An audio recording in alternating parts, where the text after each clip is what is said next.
네, 안녕하세요. 오늘은 5월 25일 어,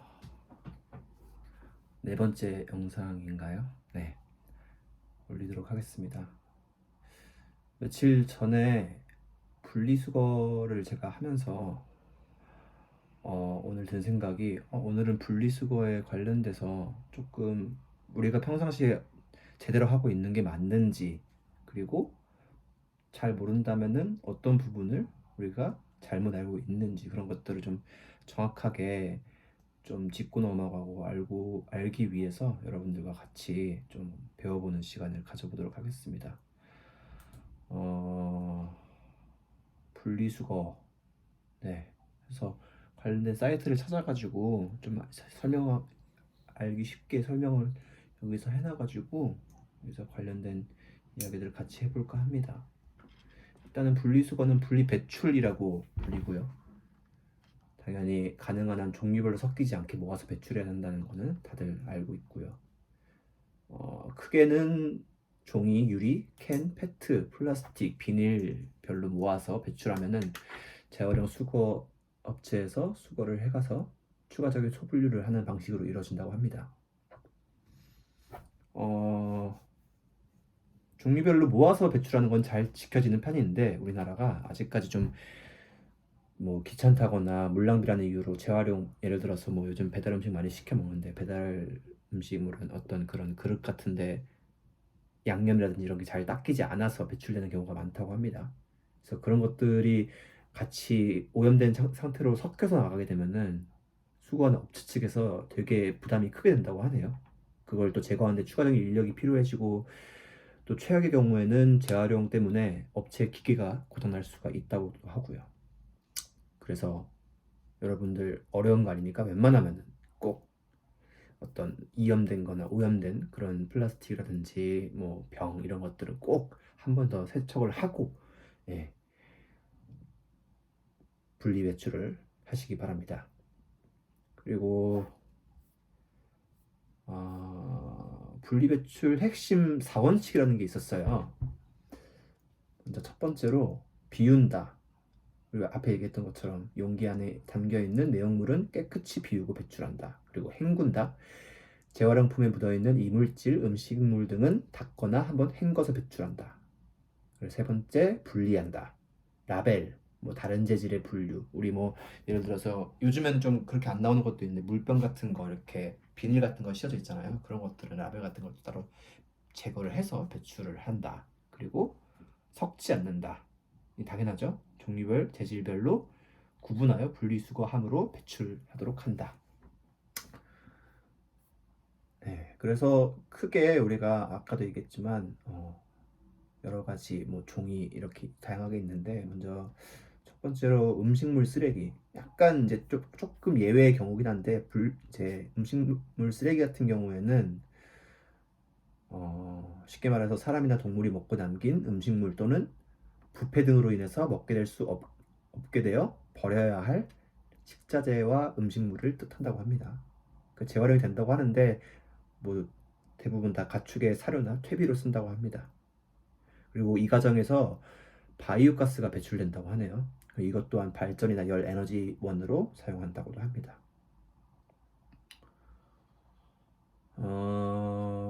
음식물 쓰레기는 워낙 되게 기네요. 네, 여러 가지가 있는데 좀 핵심적인 조금 재밌는 부분들만 좀 얘기를 해드리자면은, 음식물 쓰레기는 가공을 거쳐서 가축의 사료로 쓰이게 됩니다. 그래서 동물이 씹어 넘길 수 없을 정도의 찌꺼기와 영양소가 0에 수렴하는 찌꺼기는 재사용할 가치가 없어서 일반 쓰레기로 구분하여 처리한다고 합니다. 그래서 예를 들면은 이제 지금 말씀드리는 거는 음식물 쓰레기로 처리되지 않는 겁니다. 육류에 나오는 뭐 뼈, 손발톱, 이빨, 막 족발의 뼈 같은 거 있죠? 뭐 그런 것들은 이빨은 생선 이빨을 말하는 건가? 뼈에서 삼계탕 뼈처럼 사람이 씹어 먹어도 될 정도로 물러져 있는 상태라면은 괜찮다고 합니다. 근데 웬만하면은 쓰레기로 버리는 게 낫다고 하고요. 그리고 흙 묻은 팥뿌리, 예, 흙무드 팥뿌리는 대부분 농업용 비닐 조각이 듬성듬성 박혀 있는 게 대부분이라고 합니다. 그래서 이제 예, 버린다고 하고 양파 껍질, 고추대, 가시오가피, 과일 공유에서는 뭐 껍데기라든지 씨앗 같은 것도 음식물 쓰레기가 아니고요. 어패류에서 껍데기, 뭐 조개 껍질 같은 거겠죠. 오징어 이빨 이런 딱딱한 대부분 다 딱딱한 부분이네요. 그리고 계란 껍질, 음, 양파, 마늘, 옥수수, 생강, 사탕수수 껍질 이런 것도 음식물 쓰레기가 아니고요.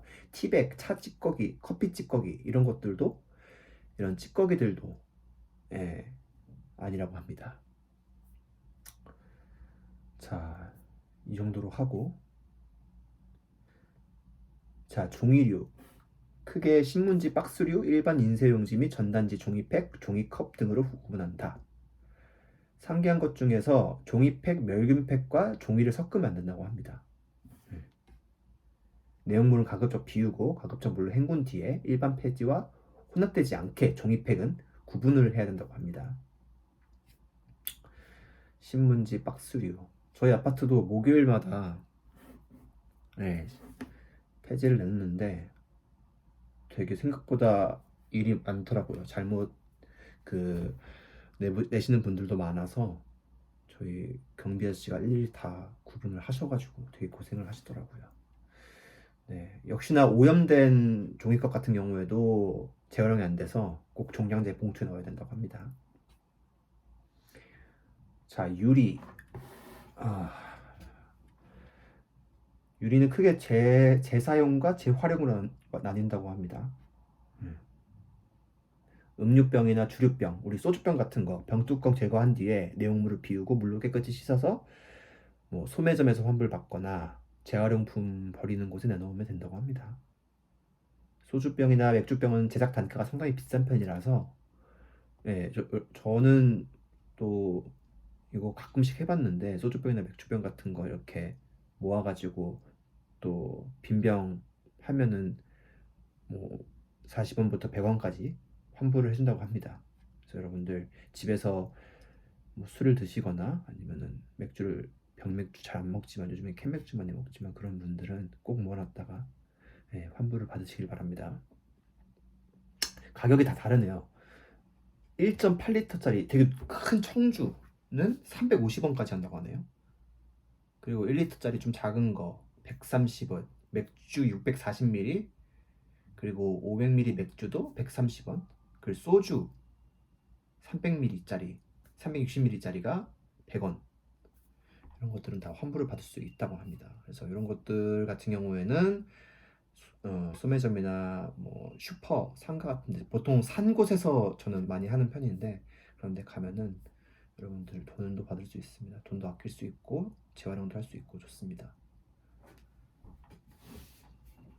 자, 캔도 알루미늄이 있고 철이 있네요.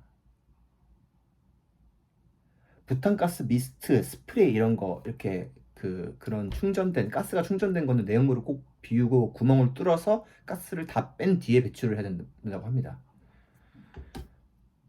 그리고 고철 양이 많으면 고물상에 파는 게 좋은 방법이라고 합니다. 고철은. 그 다음으로 페트병 제일 많이 하죠. 페트병은 제가 최근에 저희 동네도 보니까 투명한 거랑 그냥 플라스틱이랑 구분지어서 하더라고요. 그래서 뭐 사이다병 그리고 막걸리병 이런 거 이렇게 유색으로 돼 있는 페트병이랑 또 다르게 저거 한다고 하더라고요. 그래서 아, 유색 페트병은 이제 사용이 금지되어서 볼 수가 없다고 합니다. 사이다병 어쩐지 네 그렇다고 합니다. 무조건 다 이제는 무색으로 다 투명하게만 페트병이 나온다고 하네요. 네. 네, 아까 말씀드렸던 것처럼 깨끗이 꼭 씻어서 플라스틱 같은 경우에는 그게 가장 중요하고요. 비닐 또한 이물질 같은 거 묻어 있으면은 휴지나 키친타올 같은 걸로 닦아서 배출을 하는 게 좋고 심각하게 오염된 비닐 같은 경우는 일반 쓰레기로 처분해야 된다고 합니다.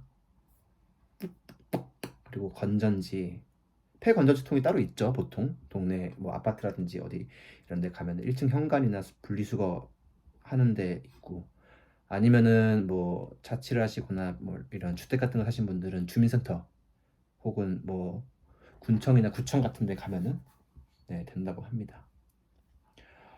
이게 화학물질로 건전지는 이루어져 있어가지고 일반 쓰레기로 배출돼서 땅에 묻히면은 되게 심각한 토양 오염을 일으킨다고 하고요. 소각하면 폭발 위험성까지 있기 때문에 꼭 분리수거를 꼭 해야 된다고 합니다. 그것 때문에 정말로 큰일이 난 적도 있다고 하네요. 자세히 모르겠지만. 어... 형광등. 네. 한 개의 형광등에 포함된 수은과 아르곤은 인체에 해롭지 않은 극미량이지만, 많은 형광등을 한꺼번에 매립지에서 처리한다면은 토양 오염과 대기 오염 등의 문제가 발생하게 된다고 합니다. 그래서 이것도 굉장히 오염이 심각하네요. 형광등. 요즘에는 또 그 뭐죠? 요새 많이 쓰는 LED인가요? 네, LED 아닌데. LED 조명 맞나요? 네. 요즘에 그거 많이 쓰는데 형광등이 생각보다 오염을 많이 일으키네요. 수은 이런 거 많아서. 깨지지 않게 해서 분리 배출함. 요거는 뭐 다들 건전지랑 비슷하게 다들 아실 거라고 생각합니다. 비슷하게 처리하시면 되고. 아, 형광등이랑 건전지가 되게 토양 오염 같은 것들을 일으키는구나. 장난감. 플라스틱, 금속 등 여러 재질이 혼합된 경우에는 분리를 해서 배출해야 된다고요 하고요. 분리가 안 되는 경우에는 일반 쓰레기. 보니까 뭔가 조금 애매하거나 오염이 되거나 딱 깔끔하게 안 되는 것들은 무조건 다 일반 쓰레기를 버려야 되나 보네요. 네. 네. 뭐그 의외에도 의류, 의약품, 뭐 가전제품 이런 것들이 있는데, 뭐 이런 것들은 또 의약품, 폐의약품은 약국에만 잘 갖다 주면 된다고 하네요. 네. 의약품은 약국에 갖다 주면 되고요. 가전제품 재활용 가능하다고 하고, 스마트폰이 있네요. 요즘에는 또 스마트폰 폐 핸드폰 수거함이 따로 있다고 합니다. 요즘엔 또. 그래서 그런 것들을 하면 될 것 같습니다. 네, 여기까지 봤고요. 그렇듯 우리가 생각보다, 저도 보면서 몰랐던 부분이 많는데, 분리수거를 이왕 하는 거, 또 우리나라 사람들은 되게 분리수거를 그래도 잘한다고 하더라고요. 그래서 그런 점들이 좋은 것 같고, 그래서 앞으로 분리수거 할 때 여러분들 조금 더 꼼꼼하게, 아까 얘기했던 것처럼 오염된 거라든지 그런 것들은 꼭 깔끔하게 씻어서 배출을 해주시고, 만약에 오염이 너무 심각하다 하는 것들은 일반 쓰레기 네, 옮겨주시고, 또 뭐 폐건전지라든지 형광등 이런 것들은 실제로 대기오염이라든지 토양오염에 굉장히 큰 피해를 줄 수가 있기 때문에 꼭 여러분들 분리수거를 잘 해서 우리 지구 기후 환경을 잘 살피도록 합시다. 파이팅! 오늘은 여기까지.